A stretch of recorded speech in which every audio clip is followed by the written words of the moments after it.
Can you kill off your protagonist?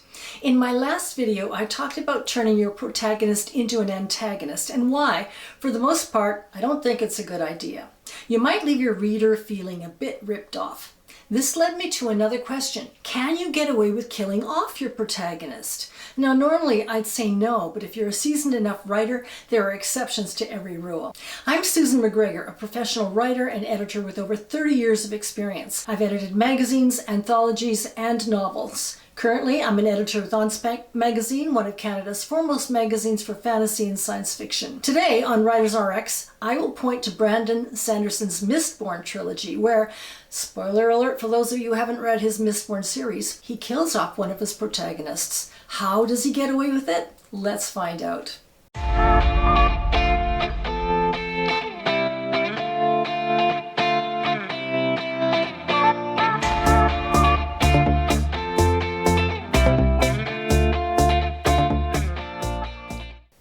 In one of my earlier videos entitled Victims, Soapbox, and Hate Stories, Don't Write Them, I talk about 3 kinds of tales and why writers should rethink writing them. In a victim story, the protagonist dies, obviously, unless there's some kind of an emotional payoff for the reader. For example, the death speaks to the protagonist making a sacrifice to the greater good. Victim stories tend to be soppy, judgmental, and guilt-ridden.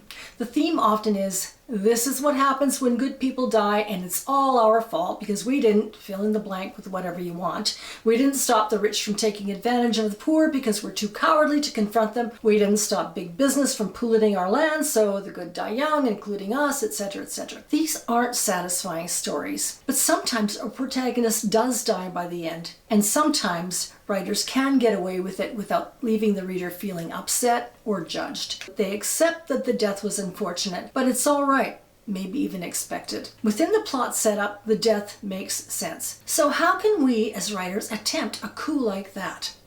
Brandon Sanderson's terrific Mistborn Trilogy, the first book of which is called The Final Empire, offers us a great example of how to handle such deaths.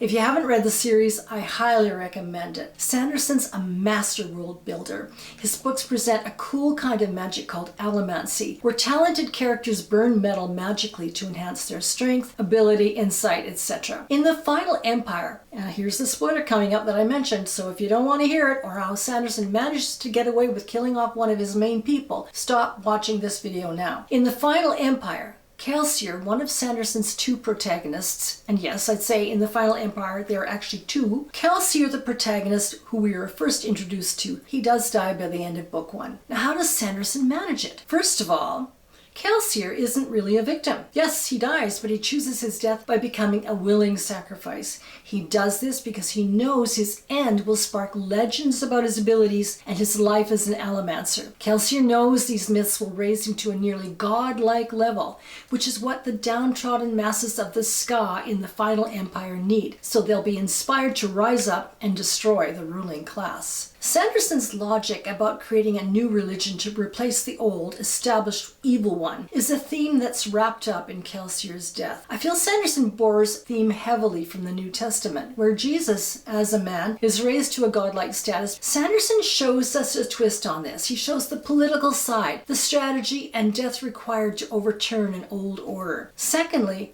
Kelsier isn't the only protagonist in Sanderson's Final Empire. There is Vin, a young Ska and a thief who turns out to be an extremely powerful allomancer as well. Kelsier takes her under his wing and he mentors her, although as readers we don't know his deeper motivation for doing this other than he's just a good guy. At the end of book 1, Kelsier dies, yes, but the story continues through Vin and his crew of other characters. As much as we like Kelsier as our protagonist, we can accept his death because the series continues. The story is far from over. And although Kelsier dies in the Final Empire, he is no victim. He is a willing sacrifice for the greater good. We understand the reasons for his choice to die. We understand his vision and his strategy, which calls for him to allow the Lord Ruler to take his life.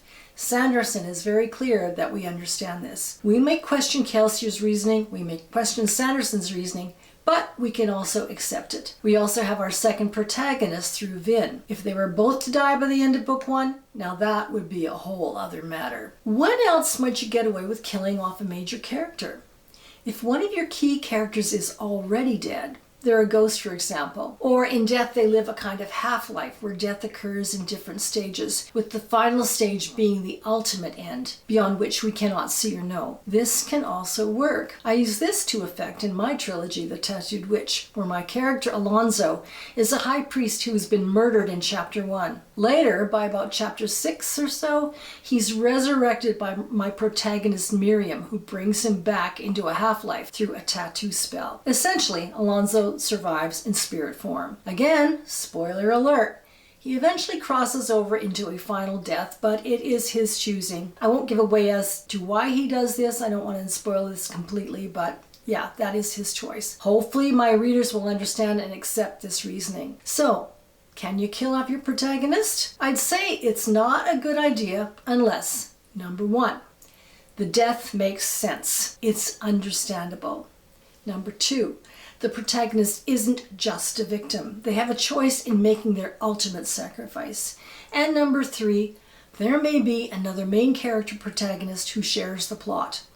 Both characters are nearly equally important, but one dies and one carries on. So what do you think?